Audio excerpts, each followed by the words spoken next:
എല്ലാവരുടെയും പ്രതികരണങ്ങളിലുള്ള ഒരു common factor എന്ന് പറയുന്നത് സൗമ്യനായിരുന്നു പി തങ്കച്ചൻ എന്നുള്ളതാണ്.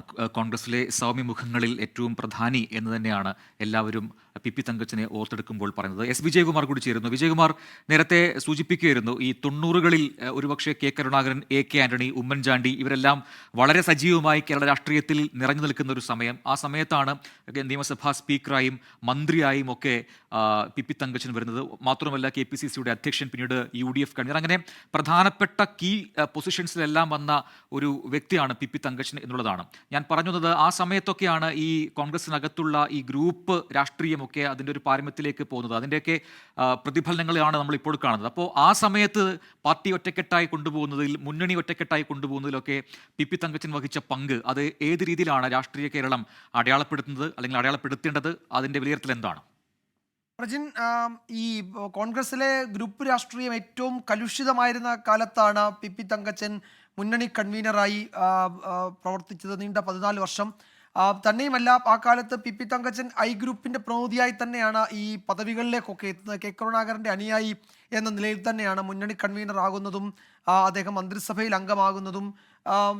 പെരുമ്പാവൂരിൽ മത്സരിക്കുമ്പോഴൊക്കെ ഗ്രൂപ്പിൻ്റെ സീറ്റ് എന്ന നിലയിൽ തന്നെയാണ് പെരുമ്പാവൂരിലൊക്കെ അദ്ദേഹം മത്സരത്തിനിറങ്ങുന്നത്. എപ്പോഴും ഗ്രൂപ്പിൻ്റെ കെ കരുണാകരൻ വിഭാഗത്തിൻ്റെ ഏറ്റവും പ്രധാനപ്പെട്ട നേതാക്കളിൽ ഒരാളായി പി തങ്കച്ചനുണ്ട്. അതിൻ്റെ തന്ത്രം മെനയുന്ന സംഘത്തിൽ പി തങ്കച്ചൻ ഇപ്പം നേരിട്ടല്ലെങ്കിൽ പോലും അതിൻ്റെ ഭാഗമാണ്. അപ്പോൾ അങ്ങനെയൊക്കെ പറയുമ്പോഴും പി തങ്കച്ചൻ ഗ്രൂപ്പിൽ അദ്ദേഹത്തിൻ്റെ പ്രിയപ്പെട്ട സുഹൃത്തുക്കൾ, ഇപ്പോൾ ആര്യാടനും പി തങ്കച്ചനും തമ്മിലുള്ള സൗഹൃദം കോൺഗ്രസ് കേന്ദ്രങ്ങളിലൊക്കെ വലിയ ചർച്ചയാണ്. ഇപ്പോൾ ഗ്രൂപ്പ് യോഗങ്ങളൊക്കെ ചേരുമ്പോൾ പി തങ്കച്ചൻ ആ ഗ്രൂപ്പ് യോഗത്തിലുണ്ടെങ്കിൽ, ആര്യാടൻ ആ ഗ്രൂപ്പ് യോഗത്തിലുണ്ടെങ്കിൽ, ഇത് രണ്ടും അങ്ങോട്ടും ഇങ്ങോട്ടും അറിയും എന്നത് കോൺഗ്രസിനകത്തെ ഒരു തമാശയായി അക്കാലത്ത് നേതാക്കന്മാർ പറയാറുണ്ടായിരുന്നു. കാരണം ഇവർ തമ്മിലുള്ള സൗഹൃദം അത്രത്തോളം ആ കോൺഗ്രസ് കേന്ദ്രങ്ങളിലൊക്കെ ചർച്ചയാവുകയും ഒക്കെ ചെയ്തിട്ടുള്ളതാണ്. ആ നിലയിൽ വ്യക്തി സൗഹൃദം എല്ലാ നേതാക്കളോടും പി തങ്കച്ചൻ എപ്പോഴും കാത്തു സൂക്ഷിച്ചിരുന്നു. നേരത്തെ നമ്മൾ സൂചിപ്പിച്ചതുപോലെ വലിയ രാഷ്ട്രീയ നിലപാടുകളൊക്കെ എടുത്ത് ആ നിലയിൽ കെ ആന്റണിയെ പോലെയോ ഉമ്മൻചാണ്ടിയെ പോലെയോ അല്ലെങ്കിൽ ഒരു സമുന്നതനായ കോൺഗ്രസ് നേതാവെന്ന തലത്തിൽ കെ കരുണാകരനെ പോലെയോ ഒന്നും ആയിരുന്നില്ല പി തങ്കച്ചൻ. പി തങ്കച്ചൻ എക്കാലത്തും കോൺഗ്രസിലും മുന്നണിയിലും ഒരു ഏതെങ്കിലും ഒരു തർക്കമുണ്ടാകുമ്പോൾ അതിൽ ഇടപെട്ട് പരിഹരിക്കാവുന്ന ഒരു മധ്യസ്ഥൻ്റെ ഒരു സമവായ മുഖമായിരുന്നു പി തങ്കച്ചൻ എപ്പോഴും. കോൺഗ്രസിലും മുന്നണിയിലും അത് ഒരുപക്ഷെ ഈ 14 വർഷം, ഒരു പതിറ്റാണ്ടിലേറെ UDF എന്ന മുന്നണിയെ നയിക്കാൻ പി തങ്കച്ചന് കഴിഞ്ഞിട്ടുണ്ടെങ്കിൽ അത് ഈ പറയുന്ന ഈ നയചാതുര്യതയുടെ ഭാഗമായി തന്നെയാണ്. അതിൻ്റെ മികവ് കൊണ്ടാണ് അദ്ദേഹത്തിന് ആ മുന്നണിയെ ഈ പറയുന്ന കാറ്റും കോളും നിറഞ്ഞ മുന്നണി രാഷ്ട്രീയത്തിലൂടെ, കേരളത്തിലെ മുന്നണി രാഷ്ട്രീയം എന്ന വലിയ കടലിന് ഉള്ളിലൂടെ അതിനെ നയിച്ചു കൊണ്ടുപോകാൻ കഴിഞ്ഞത് ആ സമീപനം കൊണ്ട് തന്നെയാണ്. കർക്കശക്കാരൻ എന്നതിനപ്പുറത്തേക്ക് സമവായത്തിൻ്റെ വിട്ടുവീഴ്ചകളോടൊക്കെ സമീപനമാണ്, സമവായത്തിൻ്റെയും വിട്ടുവീഴ്ചകളുടെയും ഒക്കെ നിലപാടാണ് അദ്ദേഹം എപ്പോഴും സ്വീകരിച്ചിട്ടുള്ളത്. അതാണ് അദ്ദേഹത്തിൻ്റെ രാഷ്ട്രീയ ശൈലിയും അത് തന്നെ. 60കളുടെ തുടക്കമോ അല്ലെങ്കിൽ പകുതിയോ തൊട്ട് അദ്ദേഹം പൊതുപ്രവർത്തനം തുടങ്ങുന്ന സമയം തൊട്ട് കോൺഗ്രസിൻ്റെ KPCCയുടെ അധ്യക്ഷനായിരുന്ന ചുരുങ്ങിയ സമയം, കേരള നിയമസഭാ സ്പീക്കറായിരുന്ന കാലം, MLA, മന്ത്രി ഒക്കെ ആയിരുന്ന സമയത്തൊക്കെ അദ്ദേഹം ഈ സമവായത്തിൻ്റെ അന്തരീക്ഷത്തിലൂടെയാണ് കടന്നുപോയത്.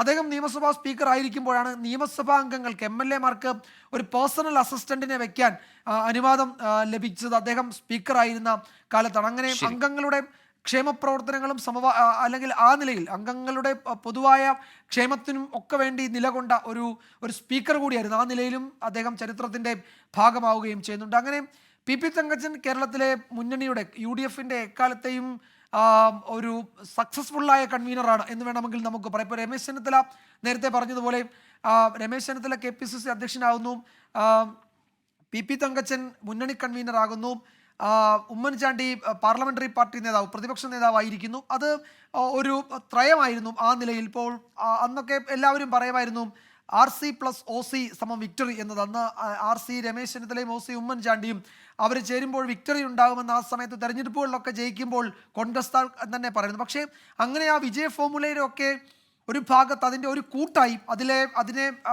അതിനെ കുറെ കൂടി മികവ് കൂട്ടുന്ന ഒരു ഘടകമായി പി തങ്കച്ചൻ്റെ പങ്ക് ഒരു മുന്നണി കൺവീനർ എന്ന നിലയിൽ അതിൽ ഒരു പക്ഷേ അങ്ങനെ ആരും ശ്രദ്ധിച്ചില്ലെങ്കിൽ പോലും അതും ഉണ്ടായിരുന്നു എന്നത് പിന്നീട് കോൺഗ്രസ്സുകാർ തിരിച്ചറിഞ്ഞിട്ടുള്ള കാര്യമാണ്. കോൺഗ്രസ് നേതാവ് പി തങ്കച്ചൻ അന്തരിച്ചു. സംസ്കാരം മറ്റന്നാളാണ് നടക്കുക. അകപ്പറമ്പ് പള്ളിയിലായിരിക്കും സംസ്കാര ചടങ്ങുകൾ എന്നാണ് ഇപ്പോൾ ലഭിക്കുന്ന വിവരം.